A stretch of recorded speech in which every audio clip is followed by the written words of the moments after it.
hello everyone. We are doing part 2 of Women in Art in the 19th century, or Women and Art in the 19th century. So we're going to be looking at quilts and needlework and the social and political impact of that, African American quilts, portrait and genre painting, and neoclassical sculpture. This is all of this is in we can add that here, the United States. So let me put that, right? So we're in the region of the United States now. Well, all of the artists are coming from the United States. The neoclassical sculpture, almost all of them went to Rome. Now, many went back to the United States later, but Rome was the place to be for sculpture. So United States, the quilt and needlework is the United States and stays there. Portrait and genre painting, Paris was the place to go. So again, all of the artists originated in the United States. Many went and stayed for a period of time in Paris or Rome and then went back. Some permanently moved, but they're all United States artists. So that's what we're looking at in this kind of region or this period for part 2, is focusing on the United States. All right, so what we could talk about kind of first here is this needlework and painting. And both of these things were seen as, and we've talked about this in pretty much every time period, it kind of stays the same. But right, these things were considered appropriate for women, especially needlework, but even painting if it was connected to being an amateur artist, right? For painting. So if you kind of retain this idea that you were, let's say once you were of age to marry and you married and had kids, but you also did some painting on the side, there was no pushback or challenge for women doing that. It's only when women moved towards being professional artists and that then there was more pushback. However, with needlework and quilting, we're going to see this was firmly within the domestic sphere, and in fact was very much a part of women's education, girls' education, informal education within the household as an expected skill that they would need to learn. So this didn't challenge that system at all, and very much fit into that kind of domestic expectation as such, right? And with amateur artists, whether that's in needlework, quilting, painting, that's the kind of hallmarks of that is usually around being taught by family members. Again, which is why so many of these women artists that we have looked at so far have some family member that was an artist, some male family member, right? That was there to teach and provide opportunities. And even with professional artists as well, having that male family member was central for, actually even more so than amateur artists, was central for professional artists. Women struggled to get ahead and be noticed and have the training they needed to be a professional artist if they didn't have that male relative that could provide either a studio, early training that otherwise was hard to do in a educational setting. For amateur artists, you did have, for example, with needlework, right? This was then women teaching other women, specifically mothers, were the ones that played the huge role within that realm. So for those who took up the skill of needlework and quilting, they were taught by their mothers, because that was a tradition that was passed down from mother to daughters as an expected role. There were some professional artists during this time that in the early years and things like that certainly played a role in like colonial America. Henrietta Johnson did pastel portraits. Sarah Goodrich and Anne Hall were miniaturists, and Herminia Dassel did portraits of wealthy New Yorkers at the National Academy of Design. Right. And then we're going to have the women we're going to look at for the genre painting and sculptures that also were moving into the more male realm of things, right? They were pushing into regions and areas of art that was traditionally done by men, especially with the sculptures, that I think even more so than the genre painting was a new kind of area for women. And in many ways, their works were not indistinguishable in quality and style from that of men, although the topics that they covered tended to be slightly different. What was interesting during the 19th century in the United States is that a lot of these women were connected to families that held reformist beliefs. What you have, of course, during this period is the abolition movement, right? You also have the women's rights movement. There was also the Utopian Society views and stuff and beliefs that came out of the time. And then, of course, the Civil War. And you could also put, Reconstruction, the start of Reconstruction. So while this one is less, all of these ones for sure, this was a period of significant reform, if not moral reform, in the push to end slavery, and the push for more equal women's rights, and the belief in reform movements in society in terms of like a political structure with the hope of utopian societies. Now, utopian societies were a reaction to the changes in industrialization in many ways, and the view of the world changing to be less friendly, less community-driven, all focused on capitalism, more so than even before industrialization. And so utopian societies hoped for this kind of change in a government and economic structure that would create this, peaceful, ideal world where everyone could live. Of course, I mean, the reality with utopian societies is ultimately that they don't work. They can sound good on paper, but in practical application, they don't work in that process. The other thing that this, so what's interesting again with this is that a lot of these women were connected by their families to these reform movements. And part of that meant that what we're going to see in some of the artwork, especially the sculptures, but in a lot of the artwork, actually, with that we're looking at here with this one today, is that the topics that women produced in their artwork was connected to reform movements, was connected for pushing for societal and moral change, more so than in some of the stuff we've looked up to this point. And then on top of that, you also have educational reform that was taking place and really moving into high gear in the late 1800s. It starts right around actually the Civil War period, which is a college education. So you start to have an opening of college education that is taking place. One of the earliest, and it wasn't immediate, this was also slow moving and stuff like that. One of the earliest was Oberlin College. That was one of the earliest to open up the college to women. But their reasoning was not, altruistic in terms of the belief that women should be equally educated. They created what were called ladies' courses. And they said that they wanted women to come into their college because they would have a civilizing effect on their male students.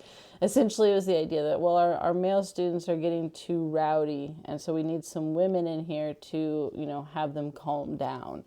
And the only kind of degree you could get, and this was just before the Civil War. The only degrees women could get were in these ladies' courses, which was, of course, was on proper etiquette and anything that was connected to the domestic sphere and femininity, those were the courses they could take. However, you do have Vassar College, that was the first all women's college.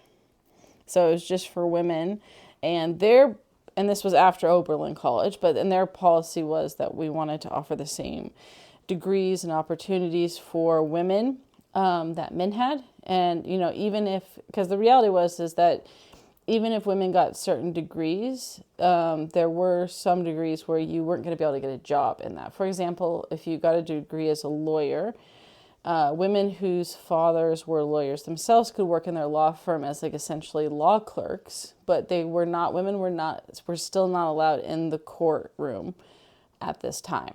Women could not be doctors. So even if you got a degree to be a doctor, you could be a nurse, but you were not allowed to be a doctor. But Vassar College, while that was not the majority of their degrees, social work was a super huge one, which is very much connected to the cult of domesticity that we talked about last time. And nursing was a big one as well. And there were others too and stuff, but those were definitely two huge areas that women got degrees in. Vassar College still wanted to offer the same rigor and courses and degree opportunities for women no matter what. And this was a huge step. This eventually led to colleges and an increase in all women's colleges, as well as colleges that were both for men and women. In fact, there became a huge debate about whether colleges for men and women versus all women's colleges were better. There also became a huge pushback on that college education was destroying women's reproductive ability. There was an article by a doctor that it was called Miss D and Miss E. And in it, he wrote that these young women who were for all purposes healthy before they went to college started getting sick and having all these kind of ailments and getting weaker and being in pain. And it's actually an interesting read because they won't talk about reproductive organs or getting a period. They have very interesting terms during this period on what they're calling them. The female organism. There's a few others too. Anyway, he writes this thing and talks about these two cases and basically says that his conclusion is that when women go get a college degree, they're using their brain, and if all your focus is in with your mental education and growth, it's depriving oxygen, blood, whatever flow to your reproductive organs, and eventually you get warning signs. That's what he was talking about, the pain and hysteria, and then them completely going kind of crazy. He says he ends up committing them to asylums, both of these women.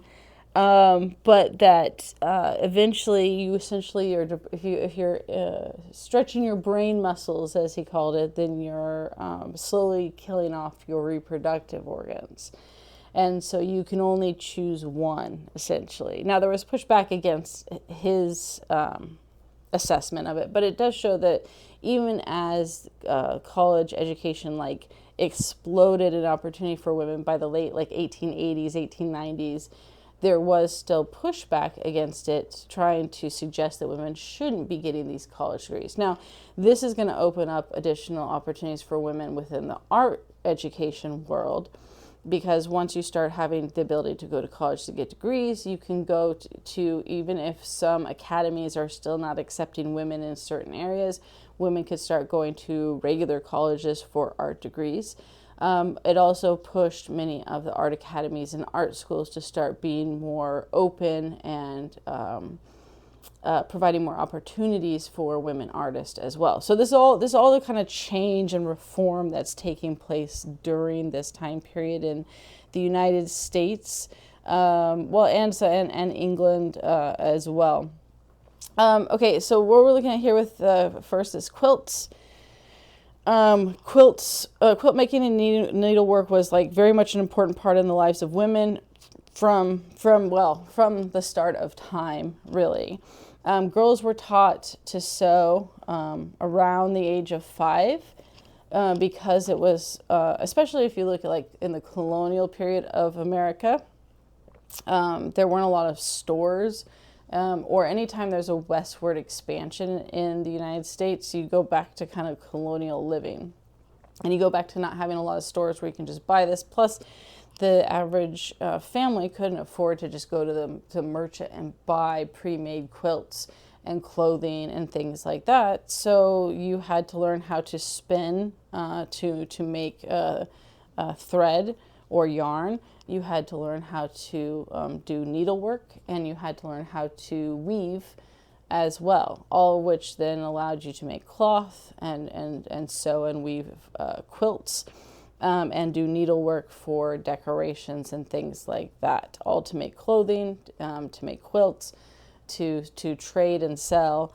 And this was a central important part to daily life and a girl's education at home. The mothers taught their daughters at a very young age and how to use these skills, because they would in turn need to be able to, one, it was, it helped out the family. In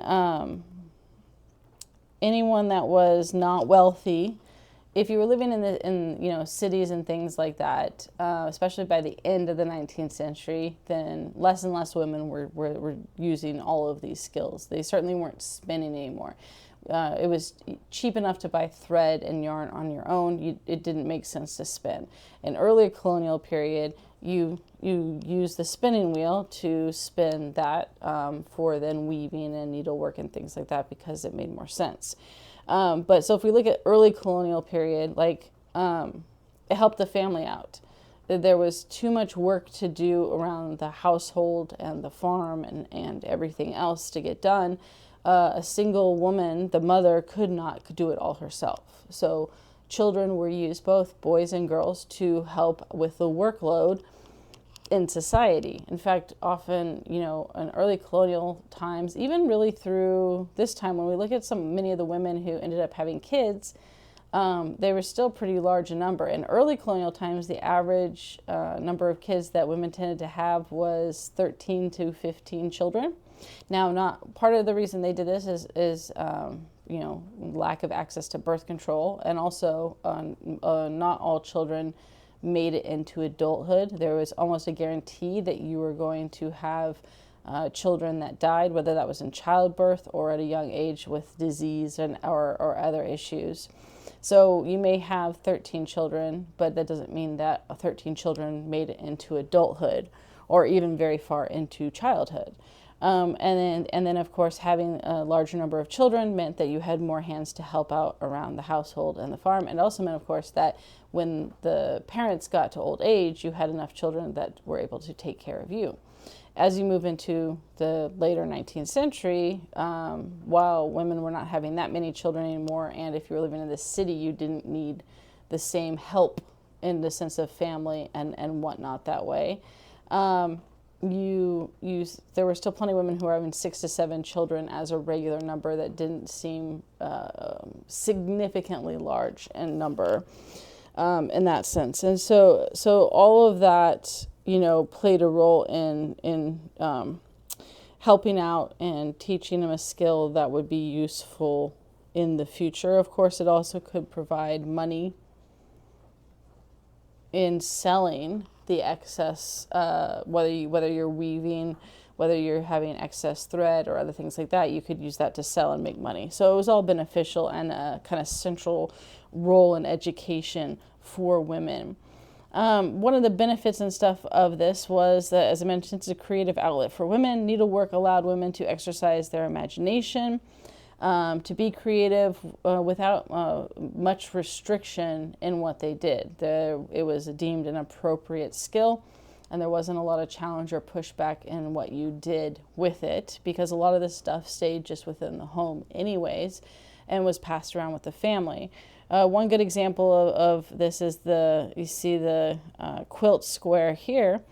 Women often had their young children do needlework that then practiced the alphabet, along with other skills of embroidery and things like that. But that, so it was a way that not only was this then having a kid, this was done by Emily Edens, that you get practice that skill to be able to do for like larger projects when they're older, but then you're having to practice their alphabet while they're working on the needlework as well. Then this piece can actually be used to teach other younger kids later, once it's complete. So it played an important function, not just in education of learning needlework, but you had it as a skill. If it wasn't the alphabet, Bible verses were common, sometimes poetry, right? So it almost became a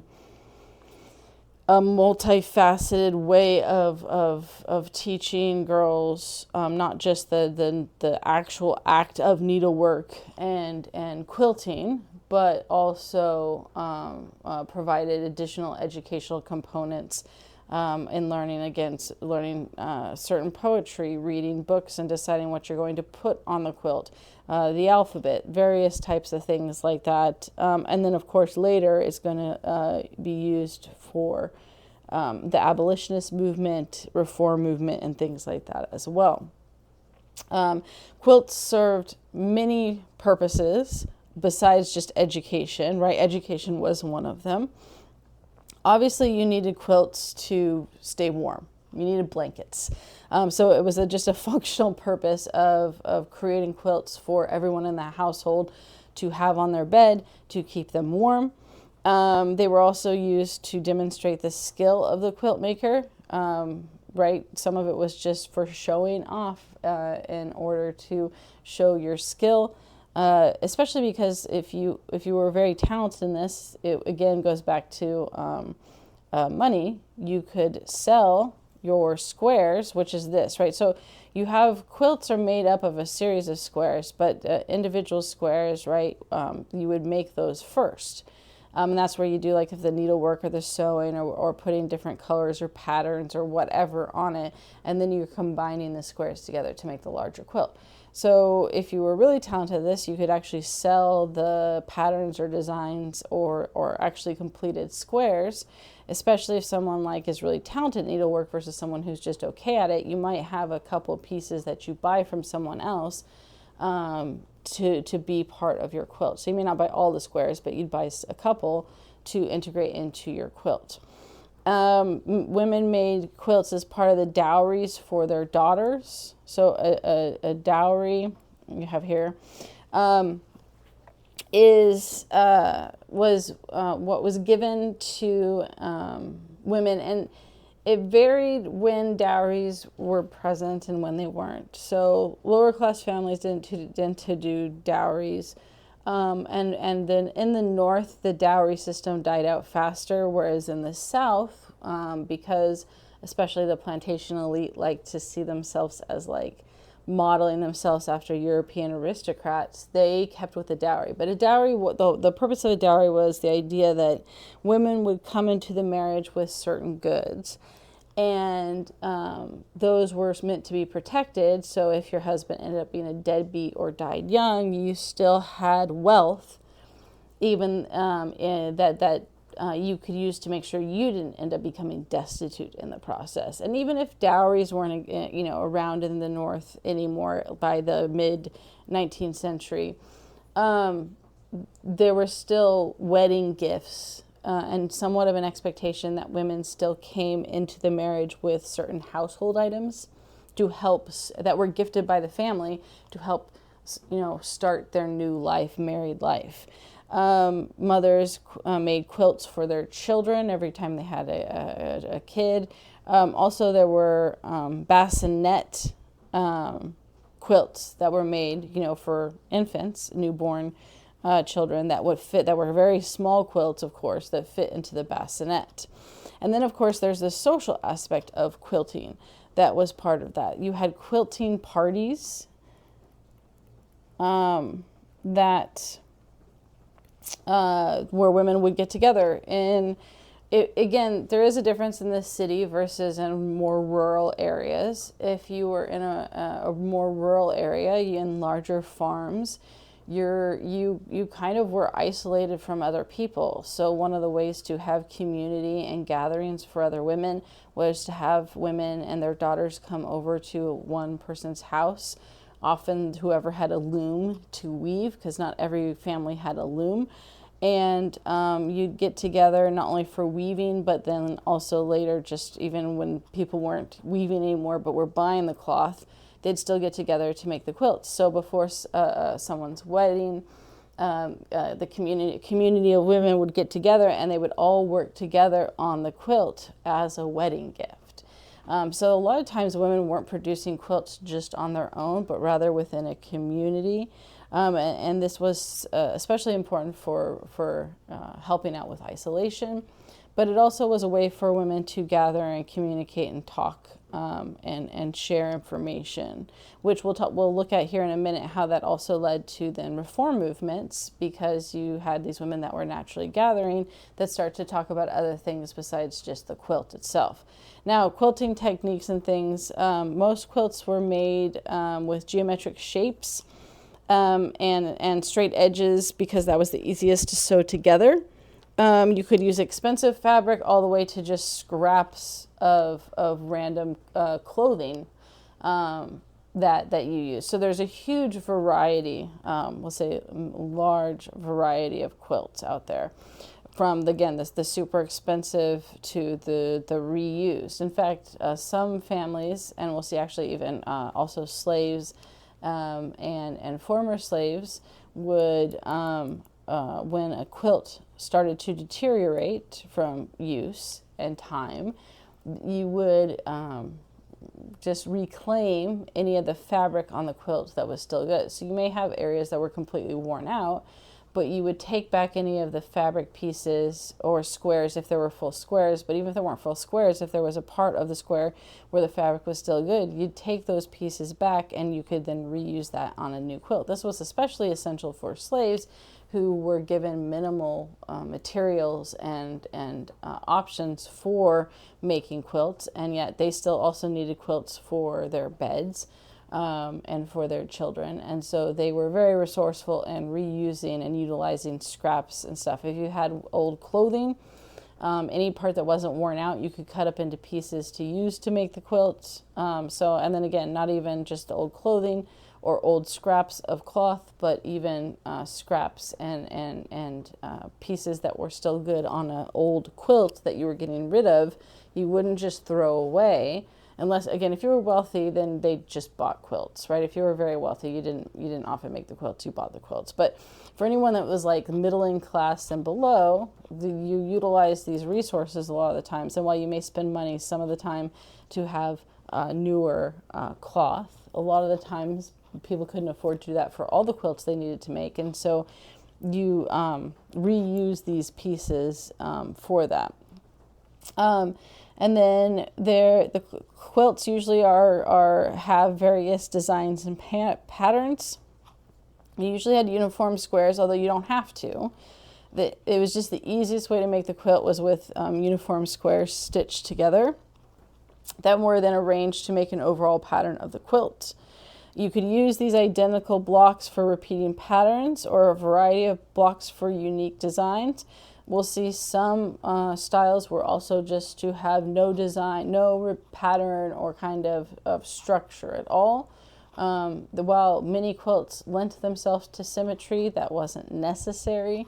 And you could be as creative or crazy as you wanted to be. If you were working with random bare minimum scraps, then you're likely to have something just pieced together that works to be a quilt outside of something that has a much more organized repeating pattern.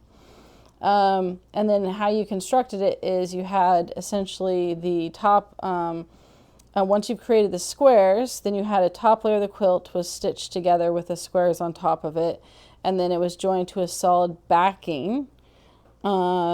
And then what was the three layers were joined together, where then you would put stuffing into the quilt. So there are some quilts that we either have that are displayed in art museums, or that people kept. Ended up only being they were missing the backing and were missing stuffing, right? If you just had the squares, right, those weren't attached to anything else. There's no stuffing or anything, right? A full quilt comes together when the squares or whatever aspects of fabric you're using gets put onto the larger piece, or is sewn together. Sometimes if you don't have like a larger piece of cloth, you sew all the pieces together to make that piece. But then you have to have the backing so you can stuff it, right? So if you couldn't afford that, then you still technically could have the top of the quilt, which you could use as a blanket. It just didn't provide the same warmth as the other. So that's that part of it. Now, the social and political impact of needlework and quilting and all of that. If we go back to early years, you had one of a really great example are the spinning bees. So even before the start of the United States, women organized and networked through the skill of spinning, weaving, and needlework. And that's part of what the point with quilts that I want to showcase is this idea that quilts were kind of inherently part of this community of women that led to not only networking of women, but led to a push for social reform. So one of the best, earliest examples pre-United States are the spinning bees and boycotts.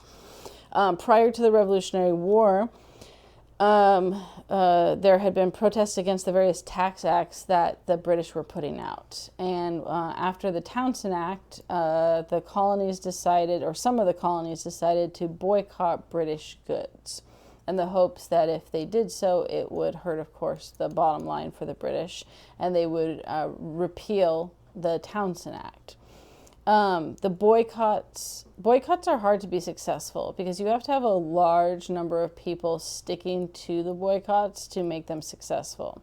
And the boycotts of the Townshend Acts would not have been successful without women. It was essential.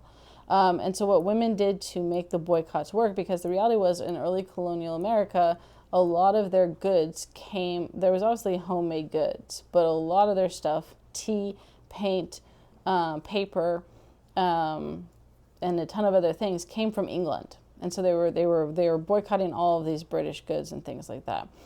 So women created these spinning bees because even by the time of the just before the Revolution, many women on the East Coast, again, every time you moved westward, you kind of restarted. But anyone that had been on the main colonies on the East Coast, and especially in cities, so it wasn't even the whole colony. It was if you were in cities and stuff. Many of those women were no longer spinning to make thread or yarn. They were purchasing it from the merchant.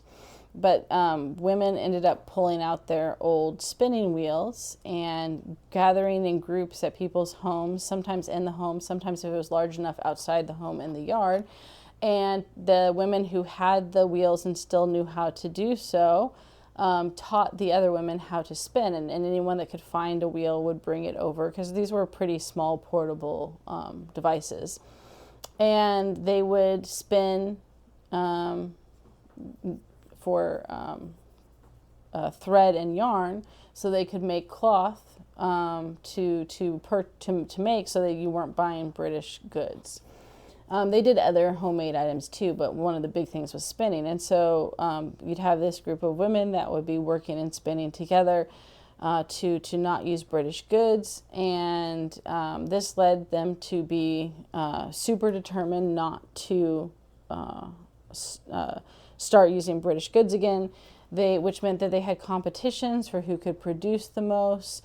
The men, like the families wouldn't have lasted in a boycott if the women weren't making up for all of the things they weren't buying of British goods. And that's what the spinning bees did, is make sure through textiles and needlework and spinning that they were making clothing and other items that they needed, so they didn't have to buy the British goods. They also went so far as to hang out near the merchant stores and chase away any men who looked like they might be breaking the boycott. these meetings naturally turned into political discussions. They had speakers that would come and talk about the evils of the British taxes and why they were patriots. Poems were written from these spinning bees talking about the female patriot. And this whole political involvement of women in pushing for reform from British taxation took place in the form of textiles and sewing and needlework and quilt making. And again, that only took place because the boycott was only successful because of women.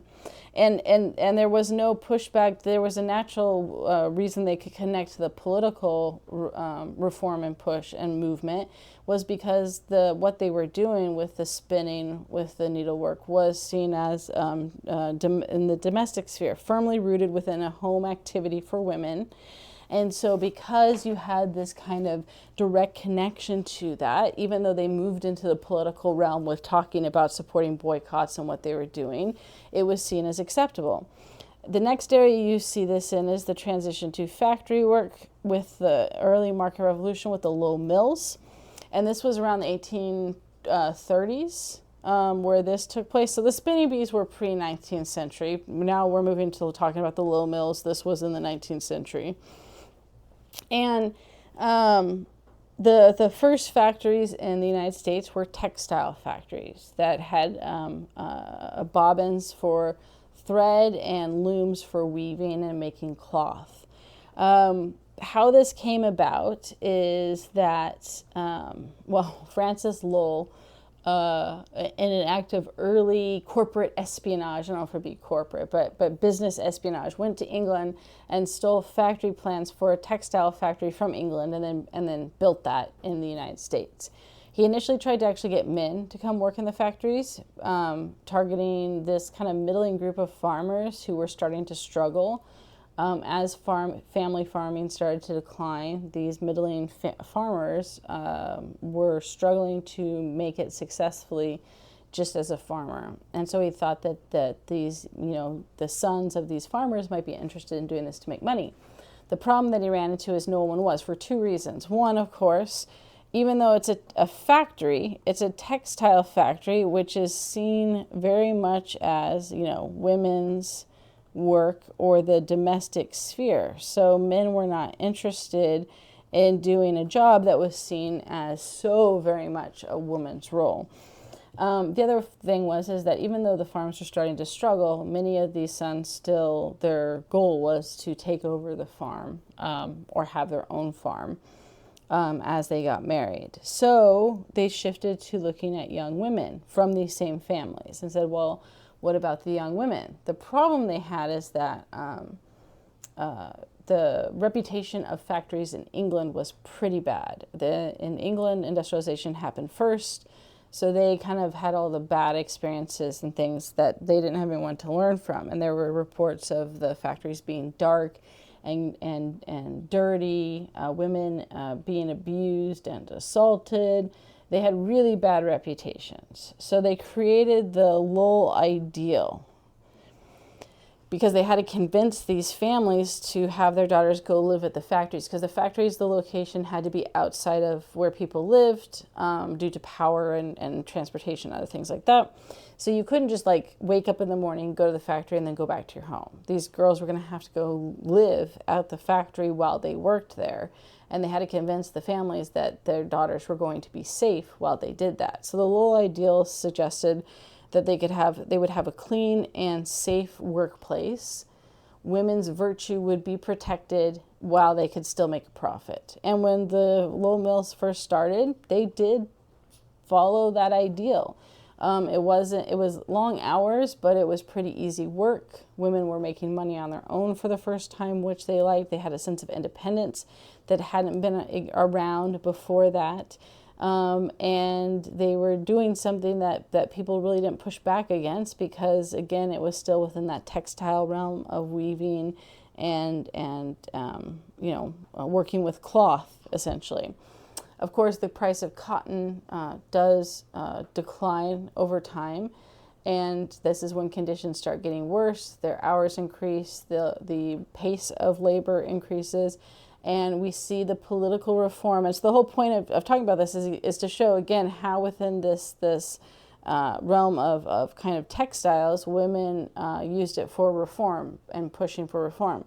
These women ended up creating protests for better labor conditions. They wrote to representatives to try to get changes in work hours as well as pay, which surprised the owners. They didn't think women would get involved in that kind of political reform and push. They were initially not.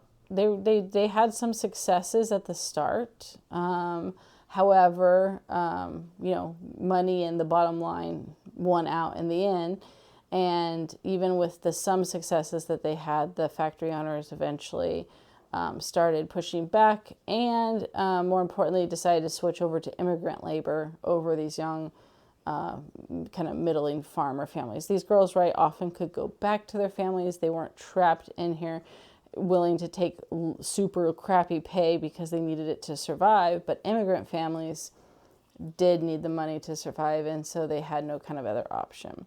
But once again, we see even in this early period with this textile factory work at the low mills, women utilize that to form networks, to protest, to try to push for and change and reform.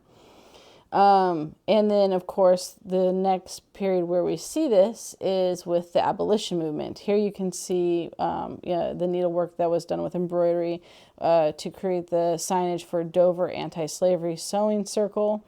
And women started getting together to create needlework and quilts to raise money for abolitionist causes, to create artwork that represented the ideals of abolition, as well as the women's rights movement. So there was just an inherent kind of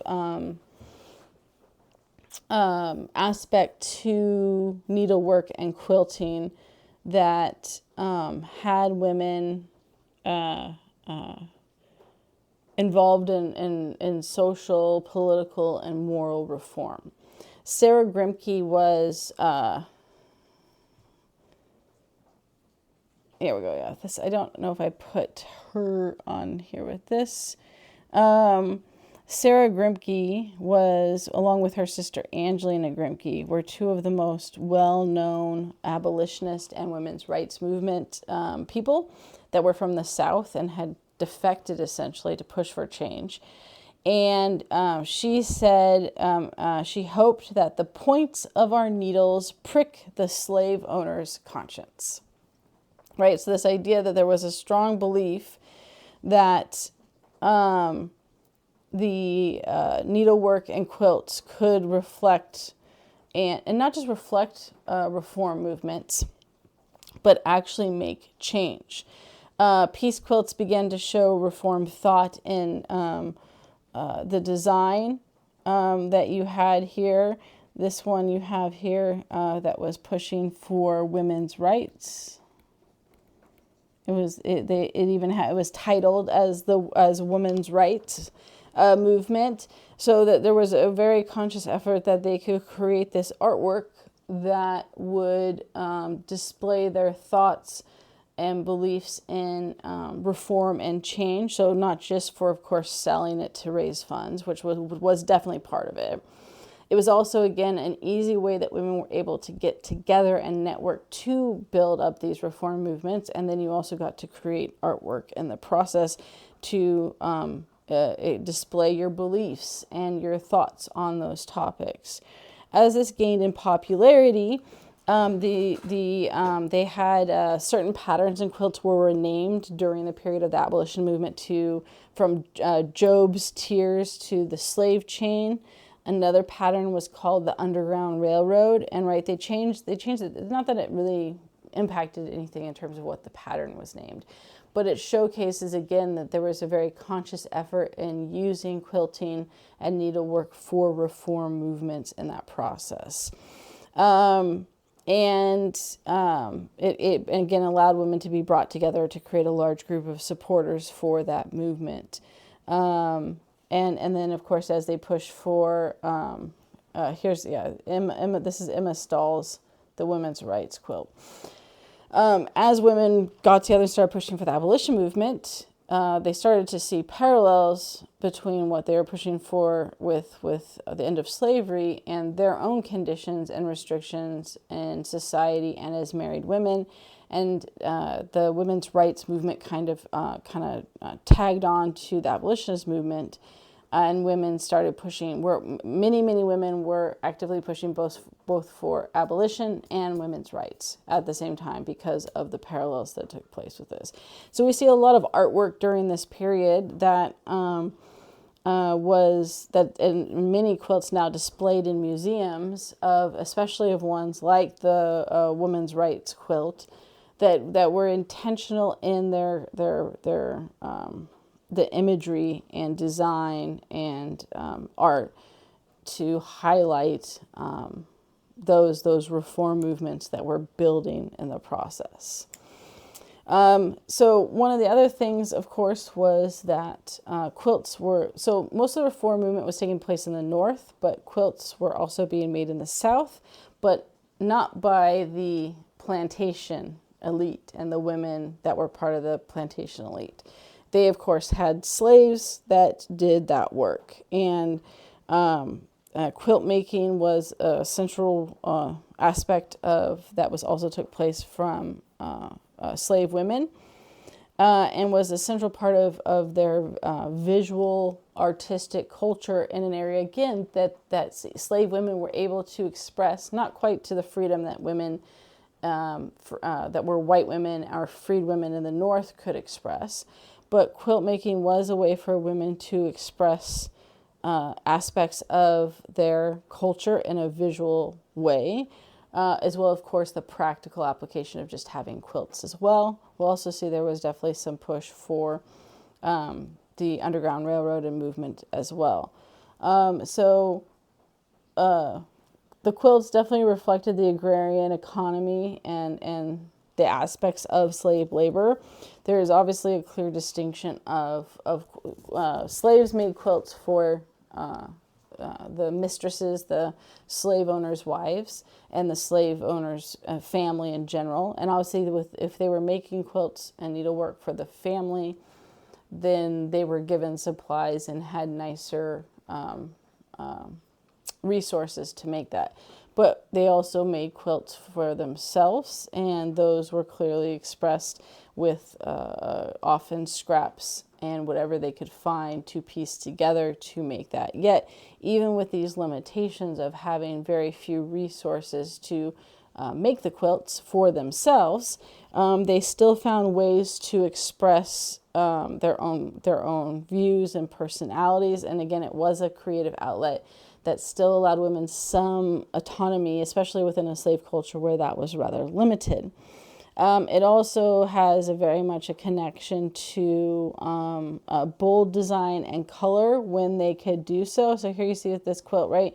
These are clearly reused ones, but then they had bolder colors and different patterns and images when they could that they would add to it.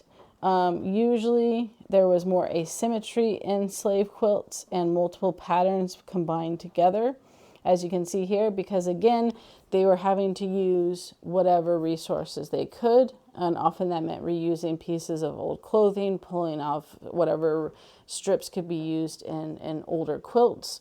Vertical strips and strong colors were often used if possible. And there definitely was a connection to aspects of African culture and mythology. Even the bolder colors had that connection back to Africa. And so as they were developing in this kind of African American culture, it was that fusion of African and American culture that slaves fused together to create their own identity and culture through the visual arts of quilt making. And so that played a super important role. The most well-known, before we get to the Harriet Powers, there was even some women who, and there were this was a certain period in time because the South did prevent this later on. But some slave women were actually able to, because of the skill that they had with needlework and quilt making, they were able to use that skill to make money selling their sewing.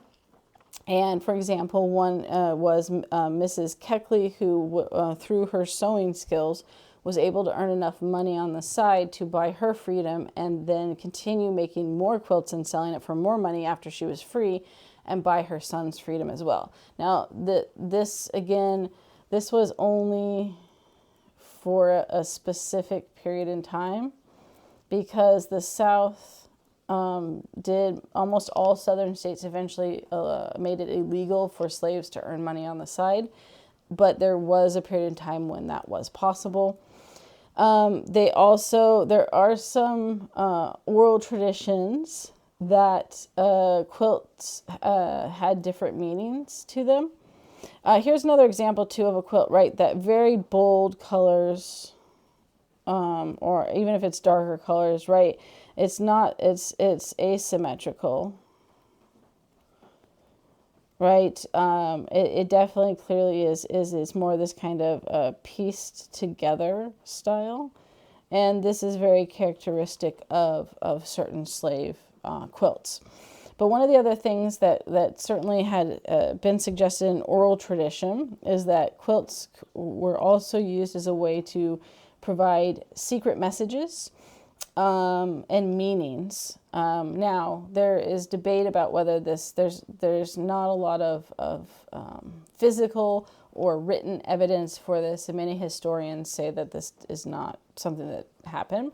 But you do have some oral tales and traditions of slaves using quilts, and people in the Underground Railroad and abolitionist movement using symbols and quilts to help escape slaves. And there were different messages. There was what was called the monkey wrench. This is the wagon wheel. And they had different meanings. And so one of the stories that went around is that people in the Underground Railroad in the South would hang up quilts outside on a clothesline to dry, right? And when certain quilts with certain symbols showed up, those were messages to slaves that were looking to use the Underground Railroad to escape. There are things that say there could have been up to 12 quilts or patterns for escape routes and guiding escaped slaves. However, again, there's not a lot of supporting evidence. It's largely rooted in oral tradition, but it is something that people have latched onto and taken as part of the identity, and certainly helps share this idea of agency and autonomy in working through a system, even with all the odds stacked against you, the ability to kind of have some self-determination. And I think that in itself is an important message. Nonetheless, we do know that some slaves did hide documents in their quilts. And again, we do know of a few individuals that talked about how they would hide, even if they weren't being used for the Underground Railroad. And this is where some of this might have come from.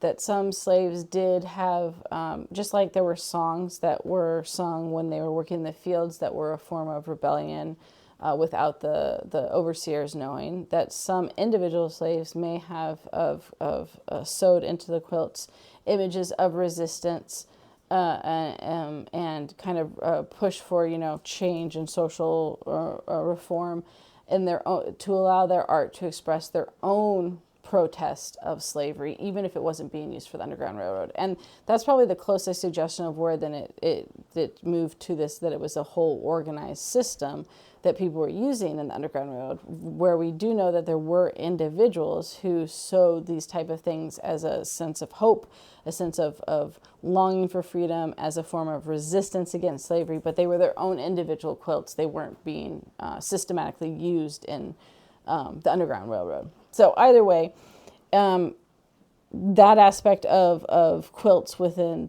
slavery in the South was definitely a component of that. The most well-known woman who was born into slavery and then eventually was free with quilt making was Harriet Powers, and she created narrative quilts that told stories. Generally, she had three kind of main narrative styles, right? Local legends, biblical, why it stopped drawing on there. Local legends, what? There we go. Don't know why it wasn't working first. Biblical tales and astronomical events. So she had, and how this worked with it is basically, of course, the quilt told a story based on the different squares or rectangles that they used. And so each one of her squares was part of a story that was combined to make a larger narrative as a whole.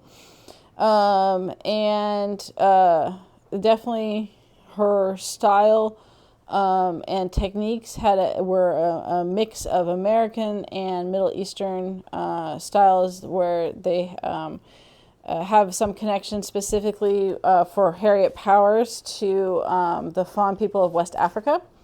Now, how she became known and recognized, and again, one of the most famous, she's definitely like the most famous, I think, quilt maker from this period, was that after she was free, she had been making quilts for her family, and kind of like how women had been making quilts and stuff, but they ended up in an economic crisis where they actually ended up having to sell their land. They had like four acres of land, and they had to sell their land.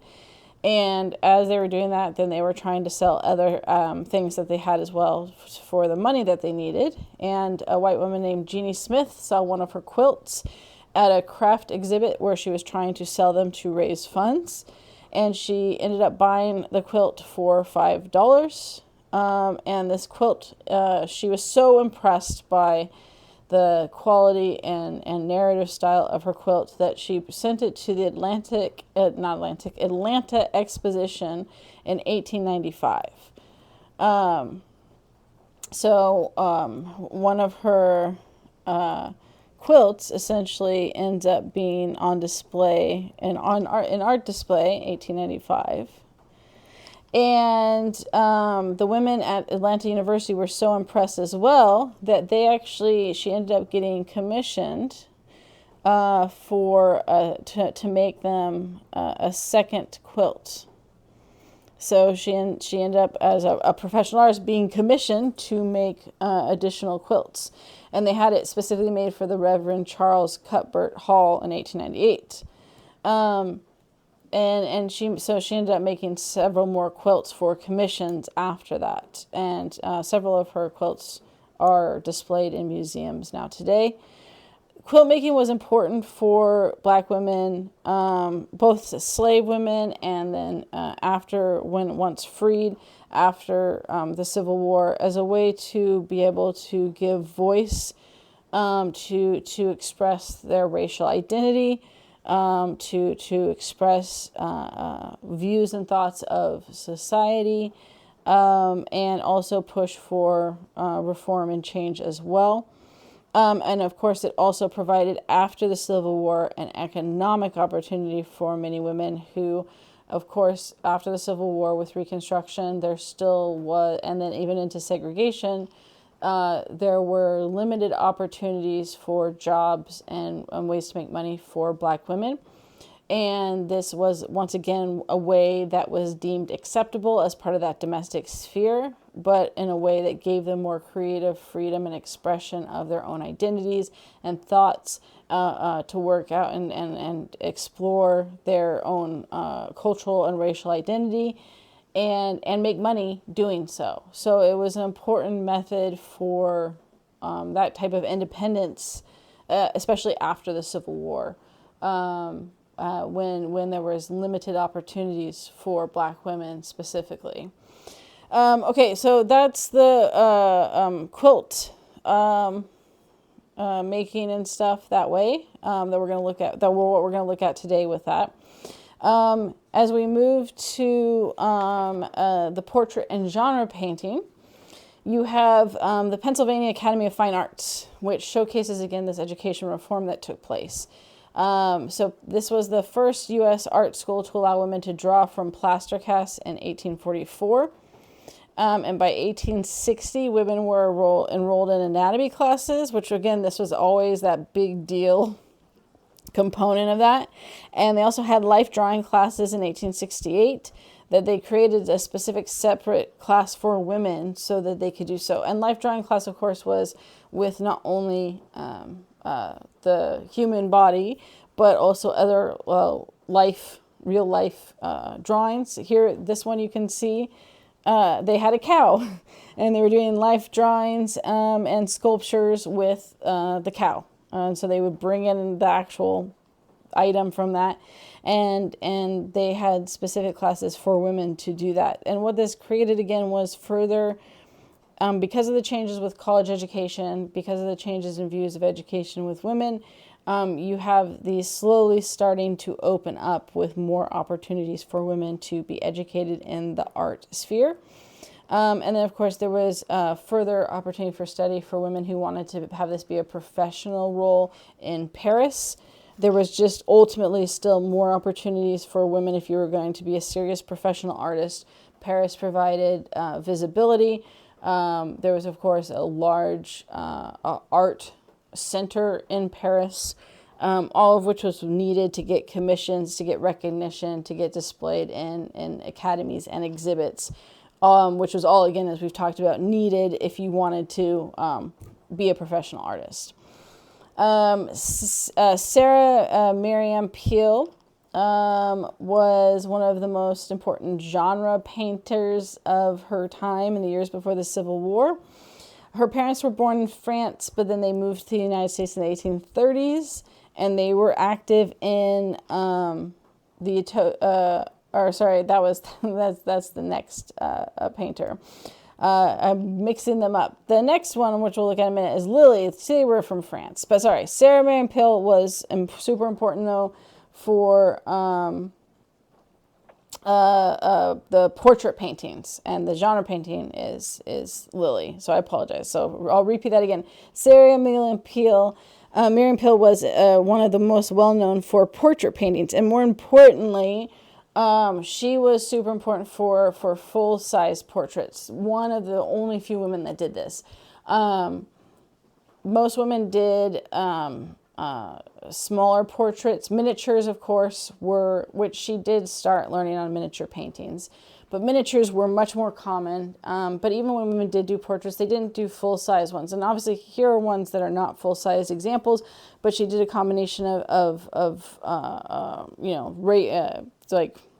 waist up portraits as well as full-size portraits, which had really been largely just for men at the time.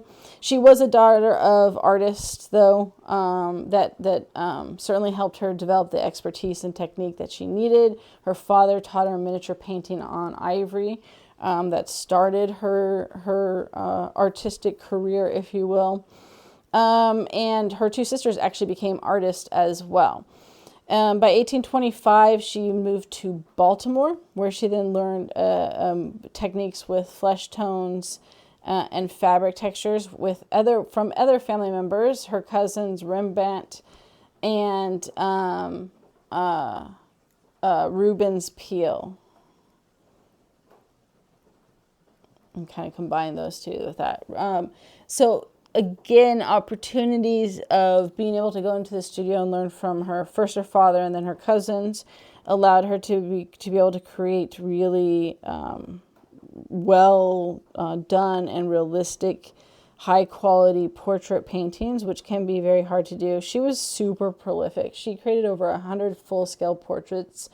And one of the things that if you really want to be a professional artist is you target the elite, which is what she did.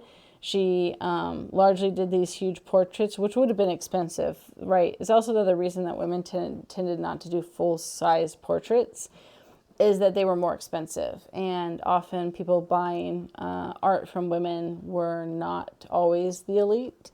But she targeted the elite clients of the city and also elected representatives in Washington, D.C. who could afford this. And, her work was well-renowned and well-liked. And, of course, it spread very quickly from then the elite circles when she started doing portraits, and they would share with, their circle that this is who you should get your portrait from. And so she ended up being quite successful, in part because of targeting elites, but also, of course, her talent in portrait painting. If you look at the portrait, this is of Henry A. Wise here. So we have, this one is a self-portrait of her, obviously, when she was younger. And then you have the portrait of Henry A. Wise. He was a congressman from Virginia that ended up becoming governor of the state and then ended up being a general in the Confederate Army when the Civil War broke out. But you can see just the quality and detail in the face. Accurate skin tone was also sometimes hard to do, and she was very good at that. You have this high contrast between the plain background and his dark versus white part of his shirt and the dark part of the suit, with just a tad bit of color with the fabric on the side, making it so that you not only get the well, clear, handsome, kind of defined look of his face, but it's just the detail, the realism was very, very good. If you're not having pictures taken yet, it comes a little bit later in the 1800s. They have the ability to take pictures, but the average person is not getting photos taken of them yet. They start doing it more and more in the late 1800s. So if you're getting portraits done of you, most people, the more that it could be, photorealistic, if you will, even though that wasn't a term that was used back then, the more appealing it was to people who wanted to use these portraits for family members, especially of the elite and wealthy, or even, again, government officials, that this could be displayed to show who the representatives were, or for families to have the visual reminders of their family members. That was part of the reason that she was so successful. Now, the one I mixed her up with, Lily Martin Spencer, had a little bit of a different story and struggle. Whereas as Sarah Peale was very successful and well known, Lily Spencer had more struggles in her artwork, in part because she didn't target the elite, and also in part because she got married and had kids.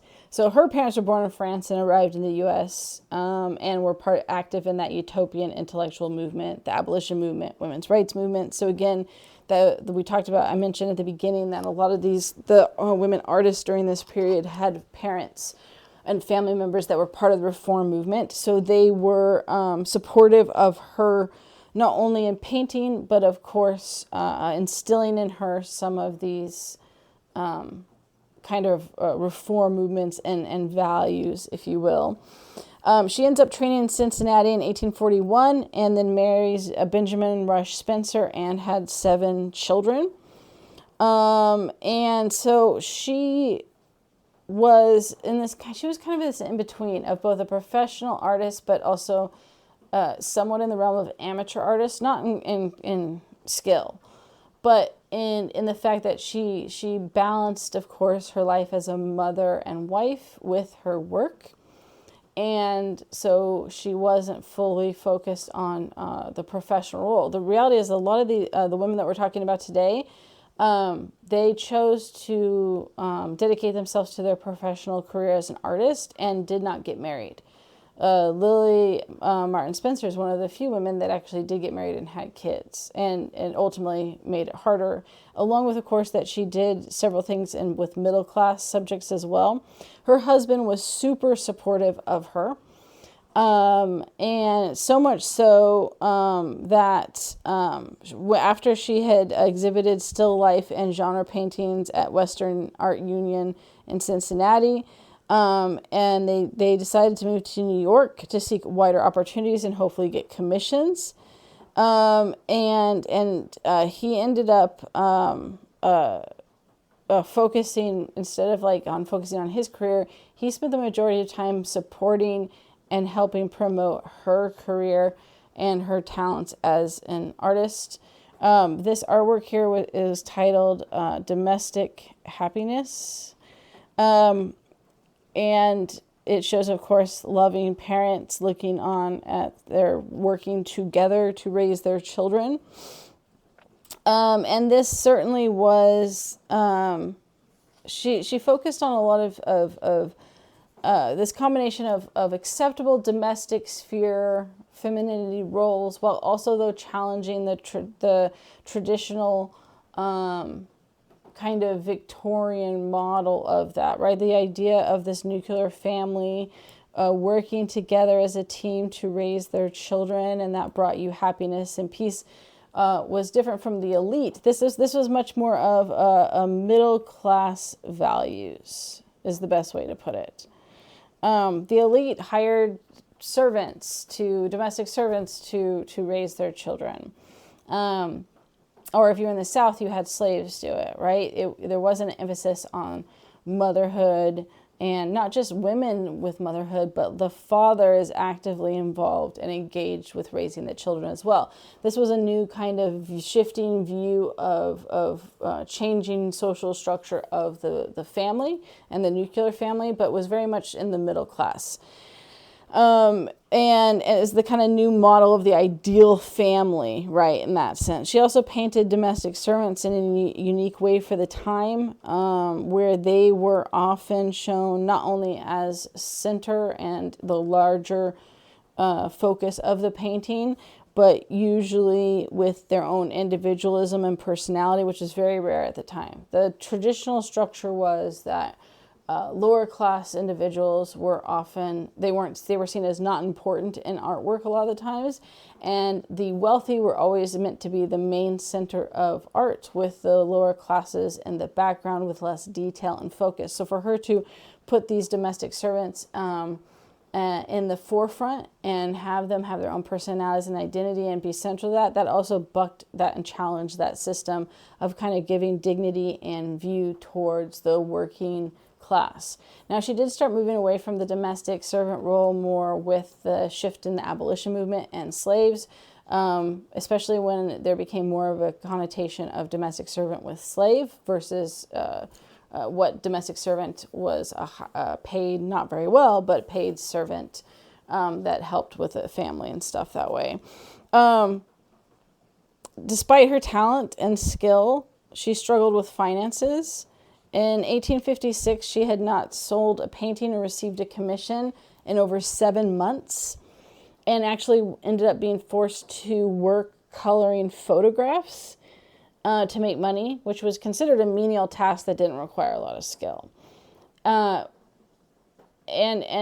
certainly there was this definitely gender discrimination, because her male contemporaries in the genre paintings had no problems in the New York area getting commissions when their work and quality was very comparable.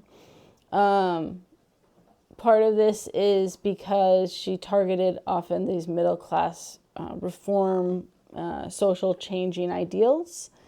Part of it was that she did split her time between being a wife and a mother and her artwork. And part of it was still just, again, that general view that, the more legitimate professional artists were men over women. So she ended up having this kind of initial success that kind of dwindled over time, and the family did struggle with finances through most of their life.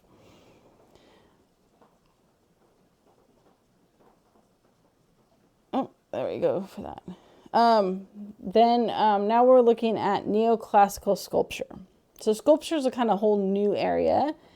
And this is the area where all of the women there was a whole group of women, American women sculptors, that moved to Rome to focus on their professional art role, in part because Rome was an ideal place for sculptors, right? Rome was less restrictive on women's roles and cultural expectations and restrictions on women. They had more freedom. Along with it was seen as inexpensive living at the time. And of course, Rome had the history of Greek and Roman sculptures, and the connections and history of that, which makes sense, right? What is, if in the neoclassical structure, what is the ideal sculpture forms to emulate and study from? Greek and Roman sculptures. So that's Rome was where that stuff was at. And so you had this group of women during the 19th century, American women, that all, if they were sculptors, almost all of them ended up in Rome. Again, they didn't all stay there permanently, but they all did stints in Rome because of just that perfect structure and setting for it. You had the masters that were there to learn from. You had the historical sculptures to learn from. It was a cheaper living at the time. And again, sculptures was very much a male-dominated field. And it's one of the areas where you look at these sculptures, the quality and style of their work was often indistinguishable from male sculptors at the time. And in fact, women sculptors seem to enjoy more recognition and acknowledgement of their skill when they were in Rome, for sure. Now, there are some women that when they came back, they lost out to certain things because of them being women over men. But it made sense that they flocked to Rome with the opportunities that it provided them. And the quality of work is insanely impressive with this. So Harriet Hosmer, and here's her photograph of her. She was one of the first to go to Rome, one of the first women to go to Rome. She followed another sculptor, male sculptor, Horatio Greenough, to Rome. Where it had again the marble, the skilled carvers, the classical sculpture collections, all the stuff of Rome to be able to do so. She was active in the 50s and 60s, with other women and stuff as well. There's a quote from her that I think best expresses her excitement at being in Rome and the opportunities it provided. She wrote, "It never entered into my head that anyone could be so content on this earth as I am here."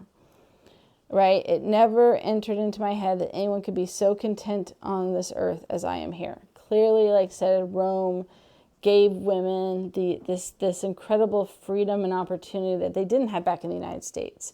Once they had established themselves and then went back to the United States was the best way to do it, because if you made a name for yourself, then people were willing to commission you to continue sculpting in the United States again. But you almost had to have that reputation and international prestige to then come back to the United States as a woman artist to sculpt. Her most famous is this one is Medusa. And again, showcasing Medusa. So you can see the classical influence of the Greek and Roman sculptures and stuff. And of course, Medusa is a Greek mythological character. Medusa is often used as this symbol of both of a woman being punished by a male Greek god, where her hair is turned into snakes so that any male that looks on her turns into stone.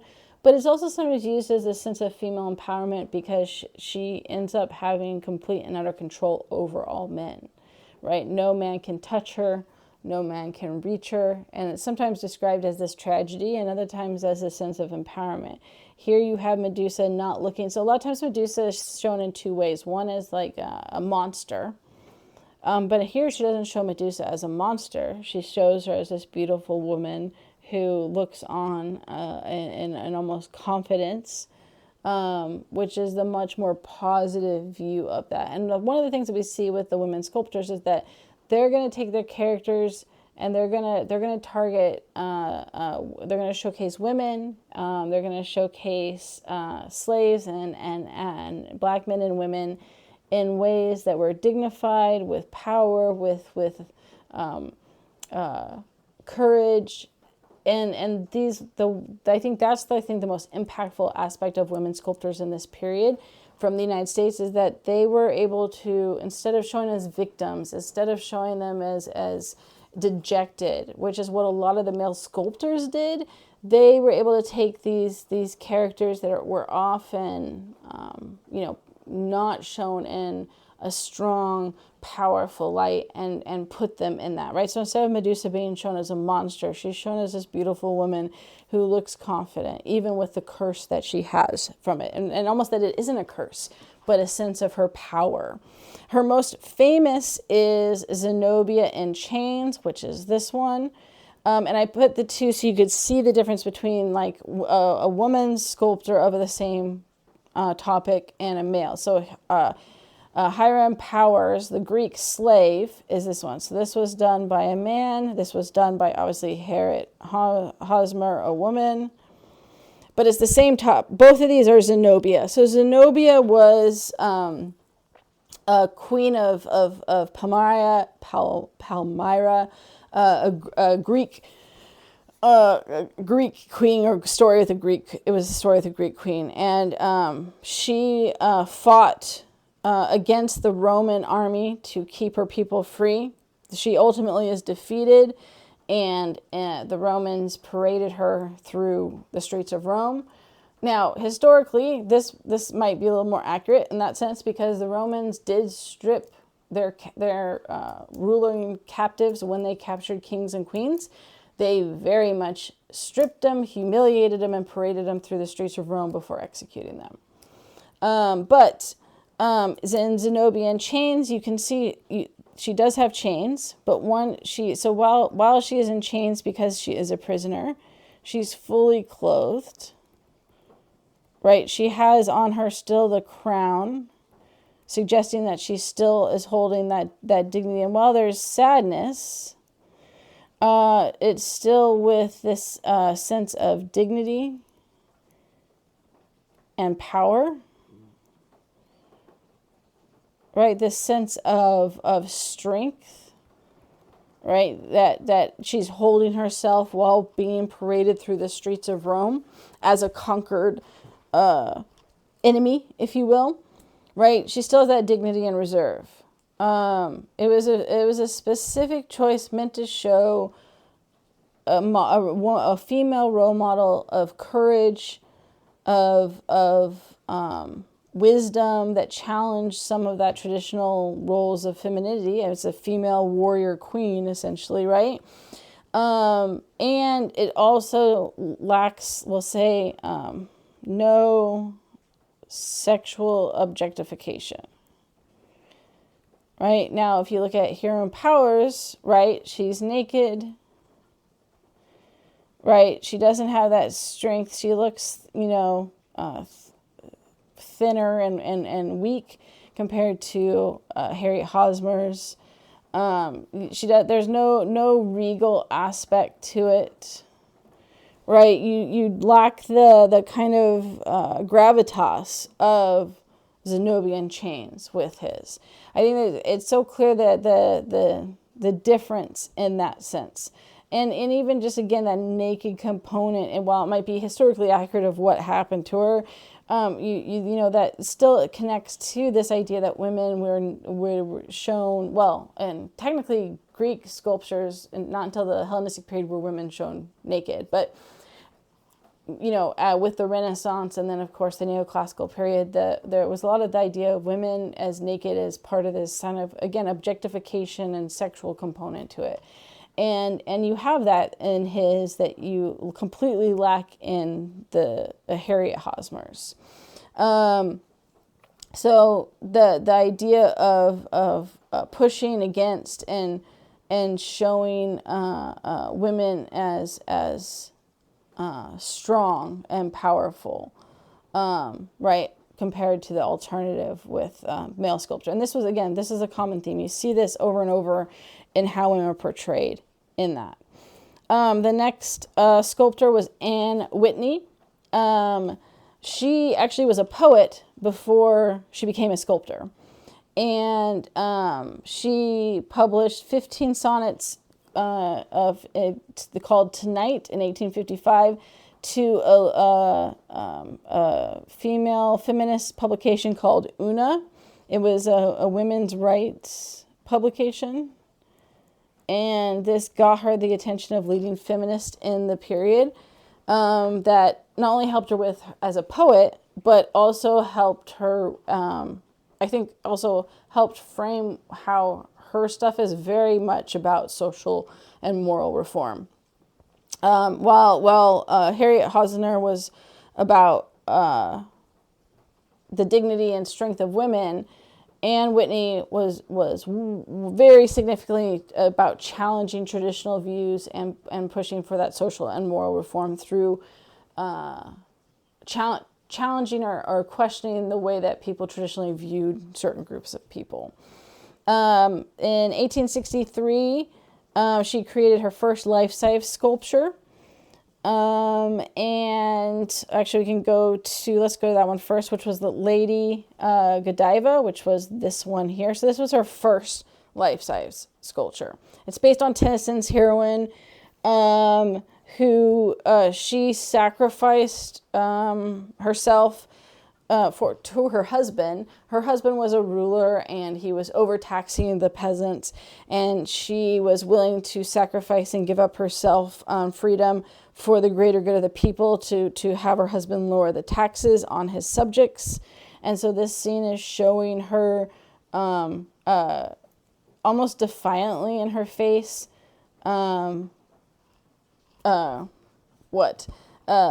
braving mockery and humiliation for the sake of doing something for the greater good for the people, right? This Lady Godiva is challenging the system, and it's a woman challenging the system in a way that's powerful and strong. You also have here, this one's Africa, and then there's a couple names for it, but one of them was Africa, and then Roma. And with Africa, this one, she started participating in anti-slavery meetings and abolition movement, and from that came the sculpture of Africa, which happened at the same time as the Emancipation Proclamation and was meant to be the symbolic African mother rising from slavery and throwing off the oppressive aspects of slavery.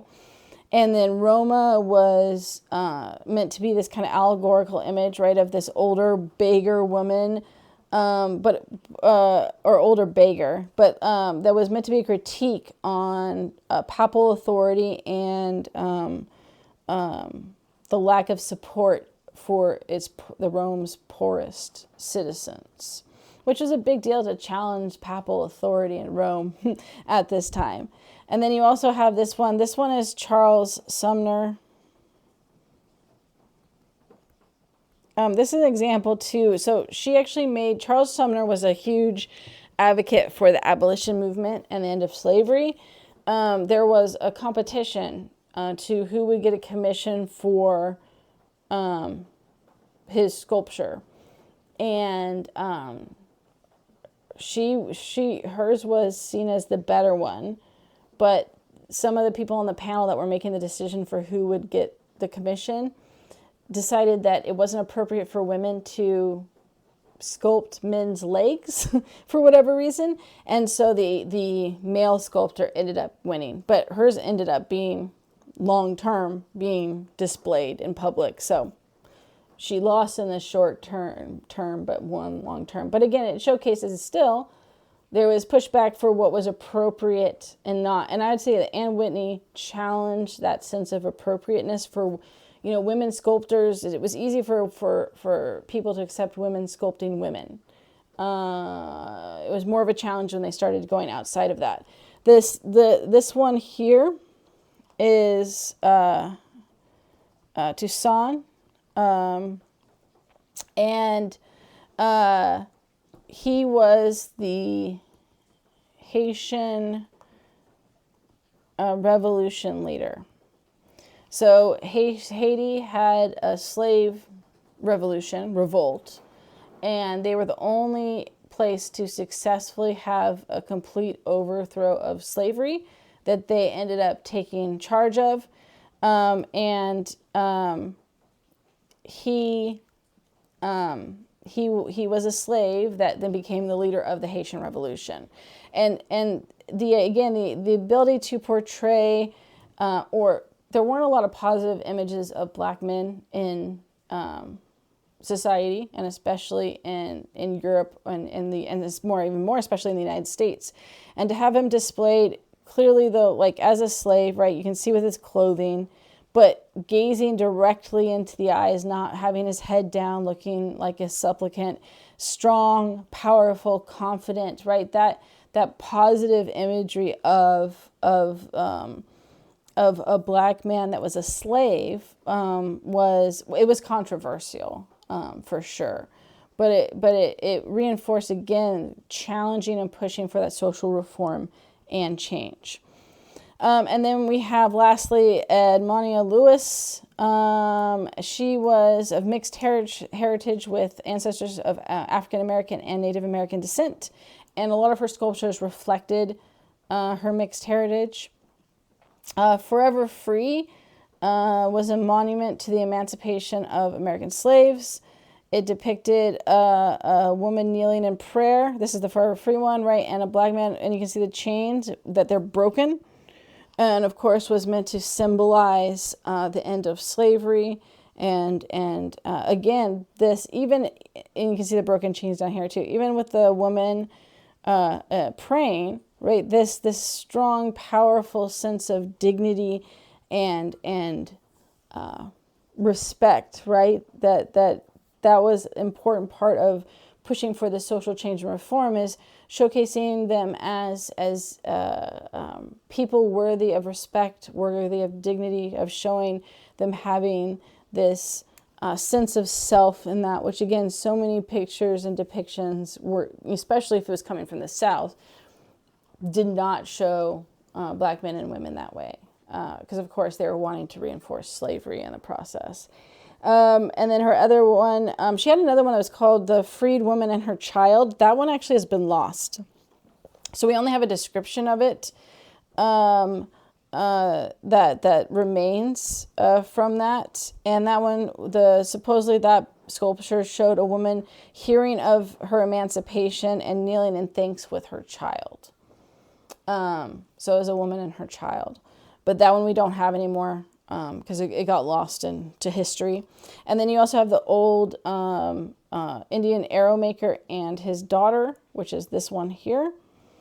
And again, the importance of showing cultural practices, transmission and preservation of culture. You have an emphasis on traditional clothing and jewelry and style, showing it as this important skill of an older man teaching and sharing this skill with his daughter.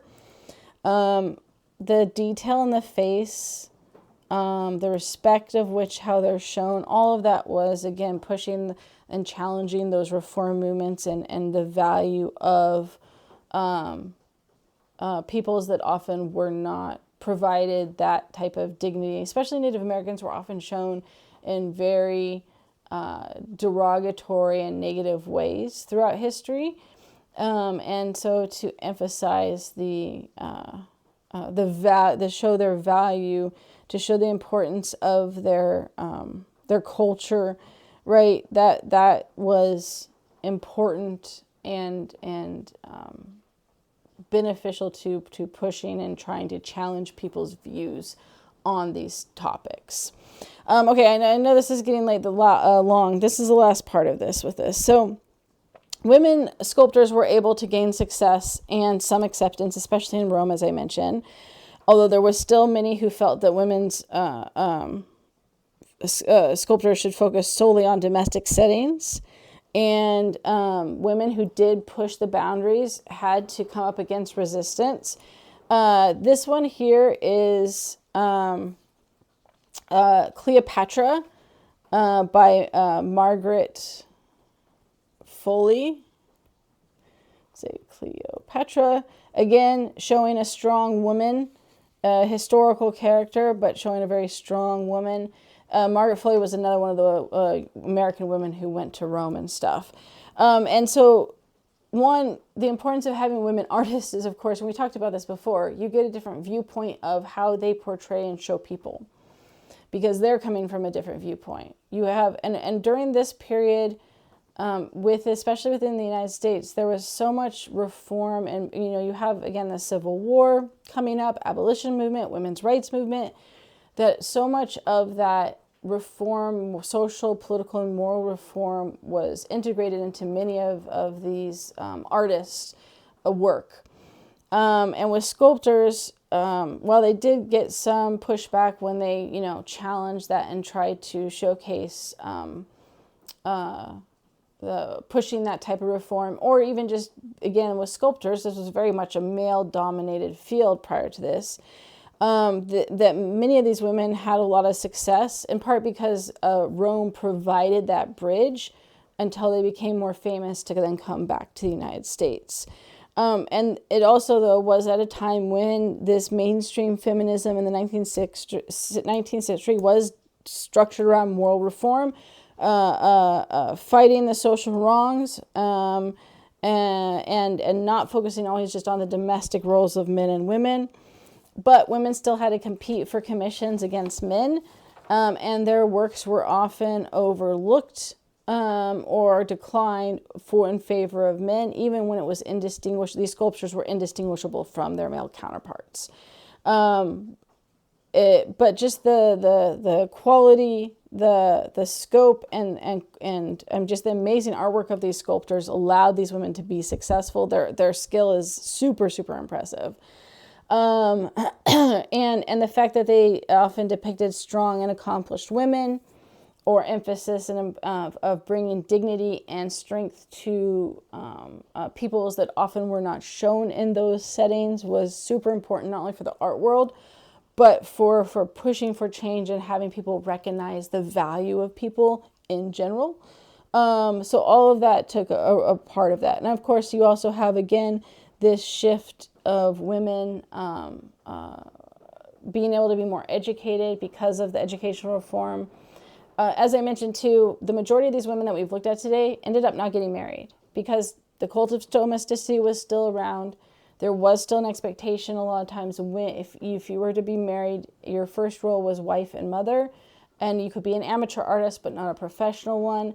But because of this educational reform that was taking place, more and more women felt like with the college degrees and education that they didn't want to get married, that they wanted to focus on work. Because the reality is that in many professions, especially as college education grew and women got degrees, you could go to work, but as soon as you got married, you were supposed to quit. And so many women chose throughout the 19th century, especially at the late 19th century, to utilize their college degree because they loved the freedom and independence and opportunities that working as a professional allowed them to have. And while women artists struggled I think more than like social workers or nurses in terms of finances, this independence was super important for women who were getting to push aside a lot of the traditional expectations of them, as long as they didn't get married. Again, as soon as you got married, you kind of got shoved back into that domestic role, and things became harder. But the fact that they had the ability to say, no, I'm not going to get married and I'm going to focus on my profession, was in part because of all of this reform movement and educational reform that was taking place, and that allowed women to not have to follow the prescribed rules of marriage, while still somewhat being accepted, and to not pushing too far against femininity to be an outcast in that process. Okay, that's where we'll leave it. Sorry it's so long. Lots of good stuff. There's so much to cover that I wanted to try to highlight in all these areas. So that's it for this week.